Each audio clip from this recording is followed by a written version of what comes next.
Now, security is a major concern for a lot of visitors who want to come to the South-South region. But the state government said it's reducing crime rates through conflict resolution in its local communities and, of course, supporting its local police force so that visitors who want to come to visit tourist destinations in the state, such as the Ibom Tropicana Mall, can feel safe. It is no secret that insecurity has cast a shadow over investment in tourism in the Niger Delta region. And just 5 years ago, kidnapping of foreign nationals had become a daily occurrence that posed a threat to international visitors on ground.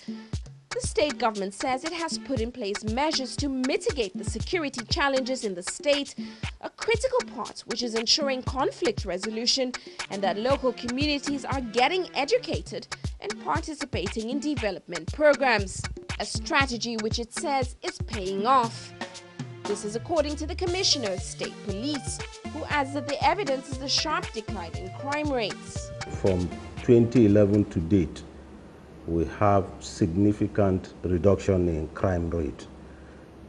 People and fear of crime, you know how it is, even where there is no crime. When they don't see policemen, they complain. But I have received so many positive commendation from people. I mean, response of people that Akwa Ibom is really safe when you compare it to years back, especially for investors who come into this land to put in their money. They need the cooperation of the local people. They need maybe land to develop something there. So when you have a community that is aggrieved, maybe in terms of compensation, one thing or the other, the governor promptly attends to such issues. That is why people are rushing into this area to invest. But even though solving the security concerns in Akwa Ibom is a major achievement for its tourism sector, the buck does not stop there.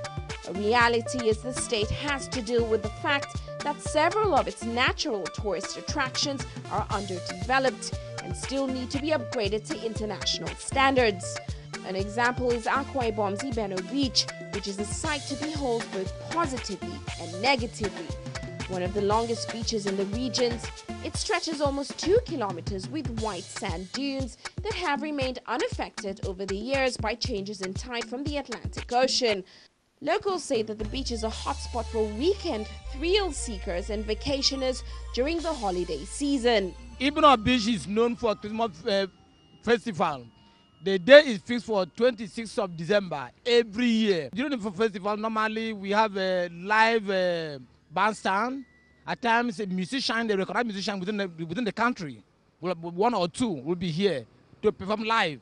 And it's an activity that always attracts people from Cross River State, Abia State, Imo State, River State, all will come down to Akwa Ibom State here, and particularly Ibeno Beach. However, the beach and its surrounding fishing community seem to be neglected, with debris and trash strewn across the sand, with no security or management to ensure that visitors are maintaining the beach and are safe.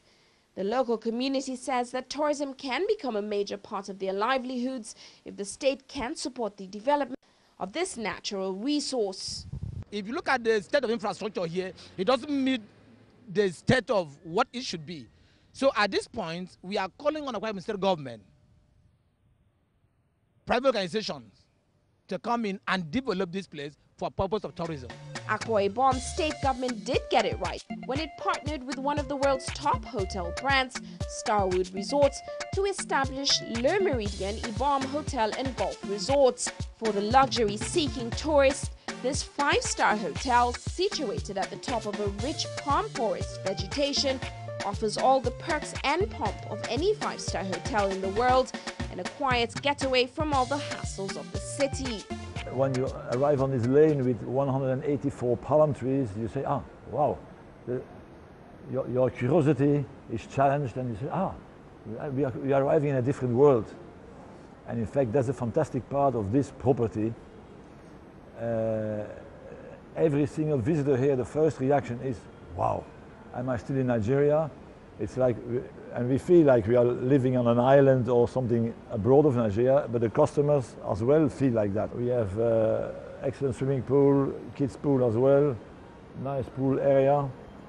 We have tennis courts, squash courts, excellent fitness club, very well equipped.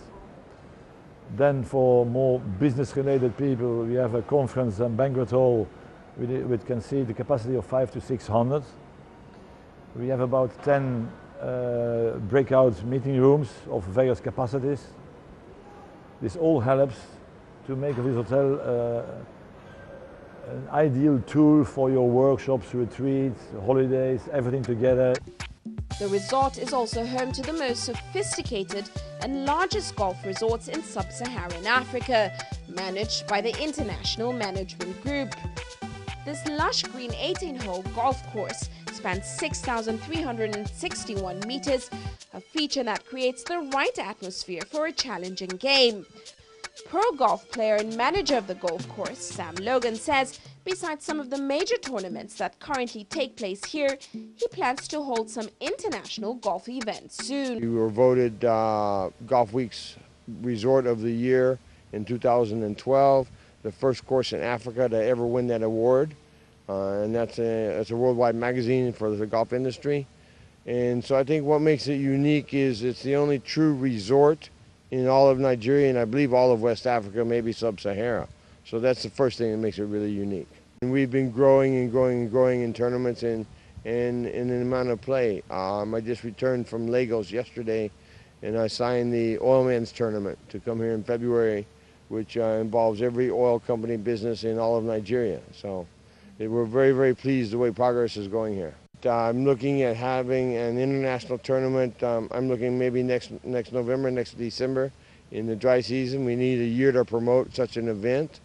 It would involve all of West Africa, and it would be a West Africa Invitational.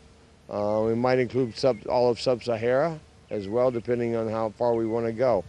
After that, I think the course, given the right opportunity, we can get the course in the conditions to possibly host a Sunshine Tour event or maybe even a European qualifying tour event. Attached to the golf course is a marina clubhouse, a restored building that was formerly headquarters to merchant British companies. At the end of the golf course is the Nwaniba River, which was formerly a slave route. This jetty, constructed years ago, was used for the shipment of slaves. Marina Club is a little piece of paradise that belong all the property of the Meridian Ibom Hotel and Golf Resort. Marina is a much more African context, and the specialty of Marina is that we cook everything local food on the grilled barbecue, fish or meat. With projects like Le Meridian, the state's hospitality industry has seen a lot of growth in the last 5 years, with a number of boutique hotels springing up around the state. This hotel has also raised the bar for other international major brands, and as a result, brands like Nigeria's popular Nightlife Hotel are setting up shop in Akwa Ibom.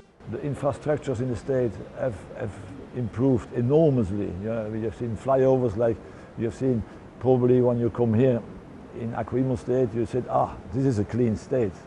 And it has been mentioned even by the president when he came to visit, this is a very clean state. But it's true. So all this is attributes which helps creating confidence to people to come. There are a lot of additional projects going on, which might be extra tools. Then this deep sea port project, which will bring a lot of contractors and businessmen in the next 5 to 10 years, I'm sure. But more competition has to come, for sure. And I fully agree with you. They should not wait. You have to create the demand. So you have to start building now to create the demand, so that when people know there's a possibility. It's not only one hotel. There's more available. People will come down more often. So that one has to be developed. Another major milestone was the state's creation of the Ibom Tropicana Entertainment Center, where visitors can shop, watch movies, enjoy its theme parks, attend events, and even lodge in its 250-room 5-star hotel. The Ibom Tropicana is not yet complete, but visitors can enjoy the 6-screen cinema as the state works on completing this project. The vision I had of Tropicana was a place where corporate organizations could come in to host events. Then maybe you come in with your wife and your children, and then you walk to the 5-star hotel, which luckily is going to be run by Hilton Group, and you stay there. Then you stroll down when it is time for you to go for your retreat. You walk into the International Conference Center, which seats over 5,000 people. Whilst you are there, your wife decides that, oh, she needs to go and pick a few things. And so she walks into the mall. She leaves the International Conference Center and then walks straight into the mall.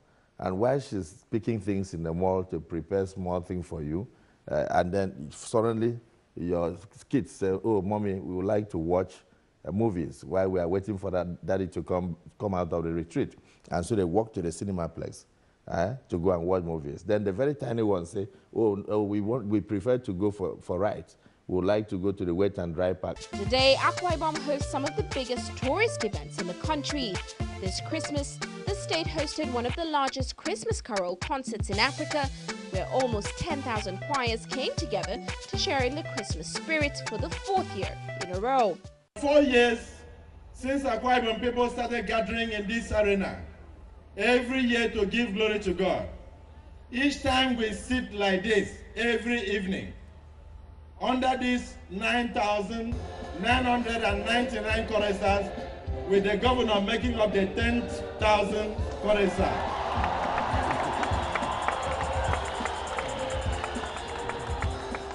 There is always one star up there in the sky, looking down on you.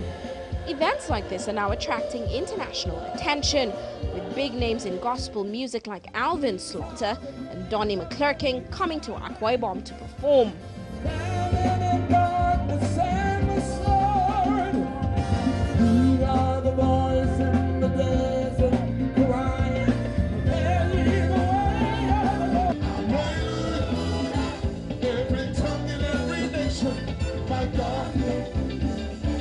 I want to thank God for allowing us to be here tonight.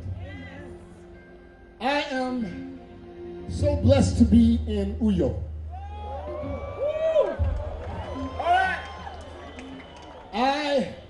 This is my second time this year in Uyo.